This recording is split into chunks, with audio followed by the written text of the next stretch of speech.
नमस्कार। आज फिर उपस्थित हुआ हूं सूर्य के द्वादश भाव में, मतलब 1 से लेकर 12 भावों में क्या परिणाम होते हैं, किस तरीके से देखा जाता है कि जिस जगह पे सूर्य बैठा है किन चीज़ों में लाभ, किन चीज़ों में हानि। अपनी जन्म कुंडली खोल लीजिए, उसमें एक एक करके मैं सूर्य के सभी भावों में बैठने के क्या परिणाम होते हैं उसके बारे में बताऊंगा। देखिए, अपनी जन्म कुंडली में आप जब खोलेंगे तो किसी का सूर्य यहां बैठा, किसी का सूर्य यहां बैठा, किसी का सूर्य यहां बैठा, मतलब कहीं ना कहीं किसी ना किसी भाव में सूर्य बैठा होगा। अब मान लीजिए जिन लोगों का लगन में सूर्य बैठा है, जिसे हम कहेंगे यहां पर लगन में अगर सूर्य बैठा है, बचपन में कोई ना कोई बीमारी या बचपन में कोई बड़ी बीमारी इत्यादि चीजों को दिखाता है अगर सूर्य लगन में है। हालांकि ये आयु का वर्धक है, आयु को बढ़ाने वाला कहा जाता है। अगर लगन में बैठा सूर्य डिग्री और स्वराशि का स्वग्रही हो, अच्छे नक्षत्र में हो, शुभ ग्रहों से दृष्ट हो, तो कहीं ना कहीं व्यक्ति को राजनीति, सरकारी धन या सरकारी पद दिलाता है। गृहस्थ सुखों के लिए अच्छा कहा गया है। अगर सूर्य आपका बली है, पुत्र और पुत्र सुखों में ये कमी करता है। जब भी लगन में बैठता है तो पुत्र तो देगा, लेकिन पुत्र के सुख में ये कहीं ना कहीं कमी करेगा अगर लगन में सूर्य बैठा है। सर के बाल, जो बाल होते हैं, सर के बाल में कमी करता है जब भी लगन बैठे। यहां से ऐसे लोगों का जो है कम उम्र में चला जाता है। ऐसे व्यक्ति धनवान होते हैं। बस एक चीज का ध्यान रखिएगा, 6, 8, 12, छठा 6 नंबर, 8 नंबर, 12 नंबर की राशि या स्थिर राशि में सूर्य उतने अच्छे परिणाम नहीं देता है लगन में। 6, 8, 12 नंबर लिखा हो यहाँ पर, या फिर स्थिर राशि का हो तो उतने अच्छे परिणाम नहीं देता। बात करते हैं धन भाव में अगर सूर्य बैठा है, इसका क्या मतलब। पुत्र या स्त्री के सुखों में ये कमी करता। पुत्र का सुख हो गया चाहे स्त्री का सुख हो गया, उसमें कमी करेगा। वाणी दोष देगा, कहीं ना कहीं अपने बोलने के कारण आपकी चीजें खराब हो सकती हैं। द्वितीय भाव में जब सूर्य बैठता है तो व्यक्ति को कॉन्फिडेंस देता है, कॉन्फिडेंस को भी दिखाता है। सूर्य अकेला है, शुभ प्रभाव में है, तो व्यक्ति के लिए बेहद अच्छा कहलाएगा। व्यक्ति भाग्यशाली होगा, व्यक्ति धनवान होगा, इसको भी दिखाता है। सूर्य अगर पीड़ित है यहां पर द्वितीय भाव में, धन ऐसे लोगों के पास रुकता नहीं, धन आने में भी दिक्कत अगर कहा जाए वो भी दिखाता है। ऐसे लोग अगर कहा जाए पराया धन, दूसरे के धन पे ज्यादा दिमाग रखते हैं। सूर्य अगर द्वितीय भाव में बैठा है तो ऐसे लोगों के शत्रु बहुत जल्दी बन जाते हैं, शत्रुता को भी दिखाता है। सूर्य अगर द्वितीय भाव में बैठा है तो 17 वर्ष की आयु, 22 वर्ष की आयु, 33 वर्ष की आयु, 42 वर्ष की आयु में व्यक्ति को कष्ट मिलता है अगर सूर्य जो है पीड़ित अवस्था में है। घर से अगर कहा जाए, घर परिवार में कहीं ना कहीं ये मतभेद को भी दिखाता है। अगर सूर्य जो है द्वितीय भाव में बैठा है तो घर परिवार से संबंधित चीजों में मतभेद को भी दिखाता है। सूर्य अगर तृतीय भाव में, सूर्य ऊर्जा है। सूर्य अगर कहा जाए साहस है, बिल्कुल ये साहस बढ़ाएगा, ऊर्जा को बढ़ाएगा, यात्राएं कराएगा, भाई बहनों से मतभेद कराएगा, उनके सुखों में कमी कराएगा, कारण कुछ भी हो सकता है। ऐसे व्यक्ति अगर बली सूर्य है तो ऐसे व्यक्ति धनवान होते हैं और एक से ज्यादा माध्यमों से धन कमाते हैं। बुद्धिमान भी कहा जाएगा, पराक्रमी भी कहा जाएगा अगर यहां पर तृतीय भाव में सूर्य बैठे। सभी काम नियमों से करने वाले, प्रतिष्ठा के लिए अच्छा है, यश के लिए अच्छा है, यात्राओं से व्यक्ति धन कमाता है अगर तृतीय भाव में सूर्य बैठा है तो। अगर सूर्य चतुर्थ भाव में बैठा है, इसका क्या मतलब। अगर सूर्य अगर कहा जाए चतुर्थ भाव में बैठता है तो व्यक्ति कहीं ना कहीं सुंदर होता है, अंदर से भी सुंदर होगा, बाहर से भी सुंदर होगा। पैतृक संपत्ति को यह दिखाता है कि व्यक्ति को पैतृक संपत्ति के योग हैं। जमीन से संबंधित ये लाभ को दिखाता है। सरकारी तंत्र से लाभ को दिखाता है, सरकारी नौकरी हो गई या सरकारी कोई लाभ लेना चाहे उसको दिखाता है। मन अशांत रहता है, एक जगह पे टिकने में दिक्कत आती है। धर्मार्थ कार्यों में व्यक्ति जो है लिप्त रहता है, धर्म कर्म से संबंधित कार्यों में बढ़ चढ़ के हिस्सा लेता है। हृदय रोग को भी कहीं ना कहीं चतुर्थ भाव में बैठा सूर्य दिखाता है और आंखों से संबंधित समस्या, कानों से संबंधित समस्या को भी इंगित करता है। पंचम भाव में अगर सूर्य है तो इसका क्या मतलब है? बुद्धिमान, गुणवान, अल्प अवस्था में संघर्ष, मतलब बचपने में संघर्ष, संघर्ष का कारण कुछ भी हो सकता है। विदेश यात्रा, विदेश से संबंधित कार्यों से धन का लाभ। महिलाओं को विशेष ध्यान रखना चाहिए अगर पंचम भाव में सूर्य हो, और संतान से संबंधित चीजों में बड़ा ध्यान रखें। संतान गर्भपात हो सकता है, सूर्य यहाँ पंचम में है, पीड़ित अवस्था में तो गर्भपात करा देगा। सूर्य अगर बलवान है, यहाँ पर मेष राशि का अगर है, पूर्ण रूप से बली है, तो पिता को स्वास्थ्य से संबंधित चीजों में कष्ट देगा, या पिता से व्यक्ति को कष्ट मिलेगा, या कारण कुछ भी हो सकता है, मतभेद करा दे, उसको कष्ट दे, ये इसको भी दिखाता है। सूर्य अगर कहा जाए स्थिर राशि में सूर्य अगर कहें तो पुत्र संतान को लेके व्यक्ति को हानि मिलती है, या पुत्र संतान की व्यक्ति को सुखों में कमी आती है अगर पंचम भाव में सूर्य बैठे। छठे भाव में सूर्य बैठे, इसका क्या मतलब है? व्यक्ति बुद्धिमान होता है, शत्रुओं पे विजय होती है, शत्रु बनेंगे और शत्रु अपने आप खत्म हो जाएंगे, बहुत ज्यादा मेहनत नहीं करनी पड़ेगी। व्यक्ति कहीं न कहीं भी फंसता है तो व्यक्ति को रास्ते मिल जाते हैं, कोई ना कोई रास्ता दिखाने वाला मिल जाता है। ऐसे लोग भाग्यशाली कहलाते हैं। ऐसे लोग अगर कहा जाए अच्छी मात्रा में ऐसे लोगों के पास धन होता है। बली, अगर सूर्य बली है तो व्यक्ति को फेमस करेगा, उसकी वाणी बहुत अच्छी होगी, वाणी का मतलब उसको नॉलेज बहुत होगा, यश की प्राप्ति होगी। अपनी जाति अपने धर्म से बेहद लगाव रखते हैं, और अपनी जाति अपने धर्म से व्यक्ति धन भी कमाता है। अपनी जाति से धन कमा लिया, चाहे वो पॉलिटिक्स हो, चाहे कोई भी काम हो, उसमें धन कमा लिया, इसको भी दिखाता है।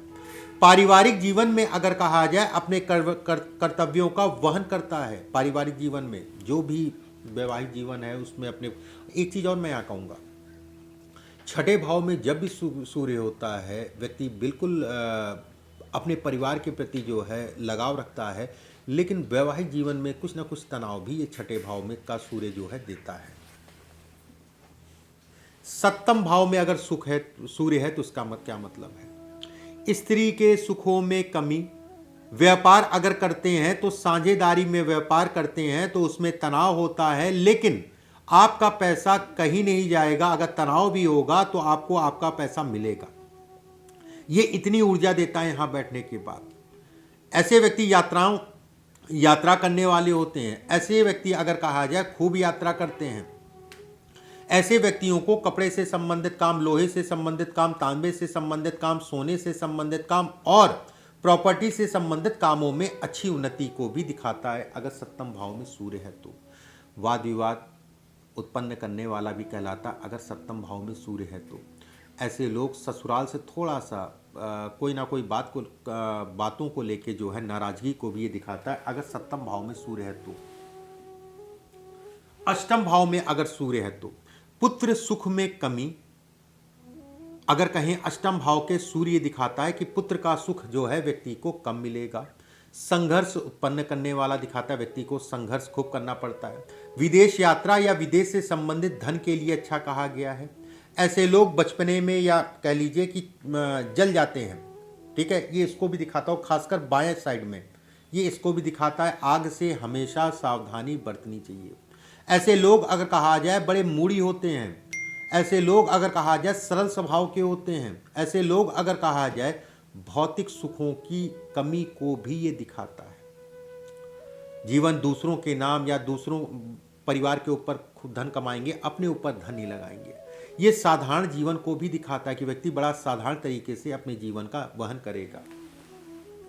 अगर सूर्य अगर कहा जाए नवे भाव में व्यक्ति को साहसी बनाता है, पराक्रमी बनाता है, आयु को बढ़ाने वाला कहा गया है, धनवान बताया गया है, नियमों के अनुसार काम करने वाला, हर काम जो है अपने नियम के अनुसार इस तरीके से ये करना चाहिए, इस तरीके से ये करना चाहिए, पुत्र सुख मिलता है ऐसे लोगों को। माँ के पक्ष से, माँ का पक्ष हो गया, ननिहाल हो गया, माँ के पक्ष में किसी की अकाल मृत्यु को भी ये दिखाता है, या फिर कह लिए माँ के पक्ष से थोड़ा सा तनाव इत्यादि चीजों को भी दिखाता है। अगर नवे भाव में सूर्य उच्च का है या बली है तो ये उच्च पद तक पहुंचाता है, चाहे वो सरकारी नौकरी हो चाहे प्राइवेट नौकरी हो, लेकिन व्यक्ति जो है अच्छे पद तक पहुंचता है। ऐसे लोग घर परिवार की सेवा और घर परिवार के ऊपर धन का व्यय अच्छा करते हैं। थोड़ा सा नाराजगी का कारण जो है वैवाहिक जीवन में, इस कारण से कि धन का व्यय जो हो रहा है, इस कारण से वैवाहिक जीवन में थोड़ा सा नाराजगी होती है। दसम भाव में अगर सूर्य है तो उसका क्या मतलब है? देखिए, दसमस्त अगर सूर्य कहा जाए तो दिग्बली माना गया है। दिग्बली मतलब उसके बल को बढ़ाने वाला। ऐसे लोग बुद्धिमान, उच्च पद को दिखाता है, बड़े पद को दिखाता है, सरकारी तंत्र से लाभ को दिखाता है, जिस किसी संस्था के होंगे उस संस्था के जो है डायरेक्टर होंगे, ये इसको भी दिखाता है। राजनेता से संबंधित, राजनीति से संबंधित चीज़ों के लिए अच्छा कहा गया है। ऐसे जातक प्रसिद्ध होते हैं। ऐसे जातक अगर व्यापार भी करते हैं तो अच्छे स्तर का व्यापार करते हैं।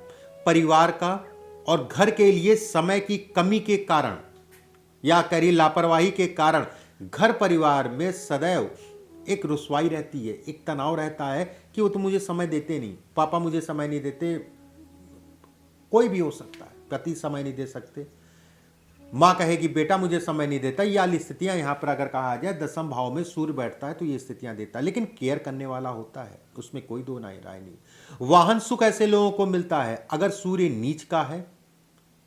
पिता रोगी होगा, पिता के सुखों में कमी होगी। अपना अगर कहा जाए समय और अपना स्वार्थ व्यक्ति के लिए सबसे सर्वोपरि कहलाता है। व्यक्ति थोड़ा सा ऐसी अवस्था में स्वार्थी होता है। अगर दसम भाव में सूर्य नीच का है तो एकादश भाव में अगर सूर्य, एकादश भाव में सूर्य बैठा है, इसका क्या मतलब है? सरकारी धन, सरकारी लाभ, धन से संपन्न होते हैं ऐसे लोग। ऐसे लोग अगर कहा जाए गुणी होते हैं। ऐसे लोगों के अंदर एक कला होती है अपनी बातों को मनवाने की। सिद्धांतवादी होते हैं, जिस कामों पे लग जाते हैं अपने सिद्धांत के कारण उस काम को जब तक सफलता नहीं पा जाते हैं तब तक जो है नहीं हटते हैं। लंबी आयु को भी दिखाता है। ऐसे व्यक्ति प्रसिद्ध होते हैं। सोने से धन लाभ, सोना मतलब जो गोल्ड से धन का लाभ होता है ऐसे लोगों को। दशा एवं गोचर के अनुसार अगर कहा जाए, ये सूर्य अगर लाभ भाव में बैठा है, अपनी दशा अपनी गोचर के अनुसार जो है व्यक्ति को धन और पुत्र संतान या संतान से संबंधित चीज़ों में वृद्धि करेगा, धन को बढ़ाएगा, उसमें कोई दो राय नहीं है। नीच का है तो उतना सुखदायक नहीं होगा। अगर नीच का है उतना फल अच्छे नहीं देगा। अगर द्वादश भाव में सूर्य बैठा, इसका क्या मतलब?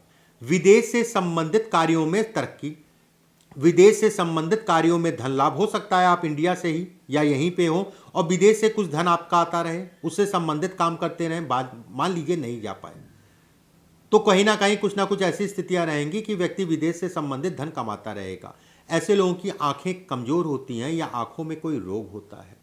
ऐसे लोगों का अगर कहा जाए कॉन्फिडेंस का लेवल थोड़ा सा बिलो होता है, कम होता है। नर्वस सिस्टम को भी ये दिखाता है। अगर द्वादश में सूर्य बैठा हो, धन का व्यय, धन से संबंधित चीज़ों में व्यय, शरीर से संबंधित कमजोरी, ऊर्जा शक्ति की कमी, पुत्र सुख में कमी को भी ये दिखाता है। अगर द्वादश में सूर्य बैठा है तो सरकारी तंत्र से नुकसान, वाद विवाद, झगड़े झंझट से ऐसे लोगों को सदैव बच के चलना चाहिए। राजनीति में सफलता को दिखाता है। पिता या बॉस या गुरु से संबंध बहुत लंबे समय तक अच्छे नहीं रहते, ये इसको भी दिखाता है। इस तरीके से सूर्य का द्वादश भाव में परिणाम मैंने आपको बताया, किस तरीके से परिणाम देता है। आने वाले समय में फिर किसी विषय के साथ उपस्थित होऊंगा। परमात्मा आप सभी को स्वस्थ रखे, सुरक्षित रखे। अभी के लिए बस इतना ही। नमस्कार।